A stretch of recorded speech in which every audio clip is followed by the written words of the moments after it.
Our Patagonia Birding and Wildlife Safari takes you on a journey down the length of Argentina and then over into Chile. On this tour, we get to see an incredible diversity of birds from penguins to parakeets. We also get to enjoy other iconic wildlife, including right whales, guanacos, and pumas.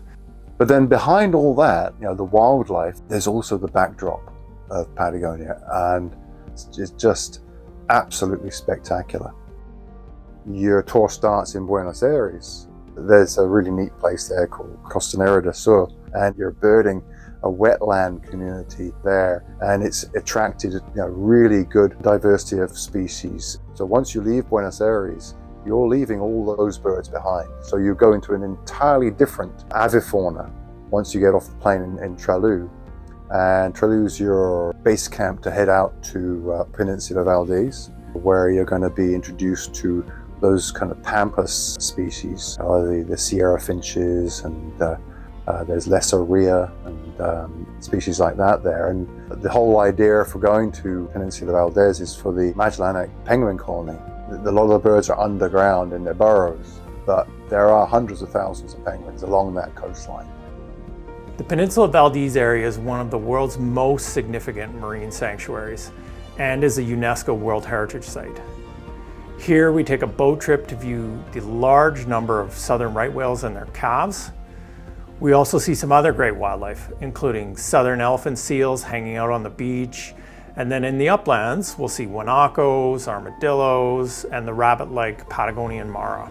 And then once we've experienced that avifauna, we then fly on down from there to Ushuaia.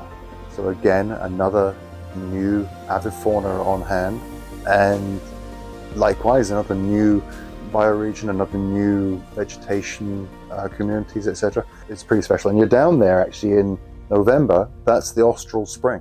It's a mythical place because you've got the backdrop of the mountains in Tierra del Fuego, and we do a boat trip along the Beagle Channel to visit the Habiton Ranch and this island where they have the Gentoo penguins. And it's about maybe 60 pairs of Gentoo penguins. And then we're going to see more king penguins, not just one or two. We're going to see a breeding colony of king penguins. And I think it's the only mainland colony of king penguins. If you've never seen penguins before and you kind of didn't think you were going to see them unless you go to Antarctica, you don't have to go to Antarctica. You're seeing 3 species and seeing them very well in the Patagonia trip.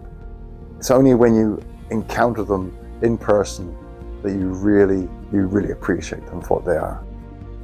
From there, we head north across the whole length of Tierra del Fuego and move into Chile, and we hit Paliaiki, which is a very special place. It's volcanic. It's barren. I mean, it looks barren, but spectacularly so. There's all these old craters. We visit a couple of those. And we end up with the grand finale over in Torres del Paine National Park, where we look for the pumas, and we get the spectacular vistas of the mountains and lakes.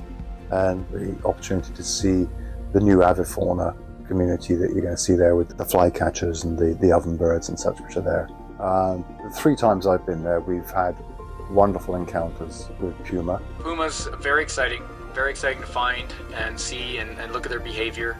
And sometimes they just sit there with their cubs, and you get to take a moment and just soak it all in. Those wow moments happen again and again and again on the Patagonia trip. I think there's very few tours that I've been on where they keep on coming. And I think it's because we go to these different habitats. Each one of those habitats has its wow moment. That's what's special about the tour is the breadth of it. You're going to see some very cool birds. You're going to see some very cool mammals. And all the time you're going to be in this absolutely incredible landscape. It blows my mind every time I go there. Very special place.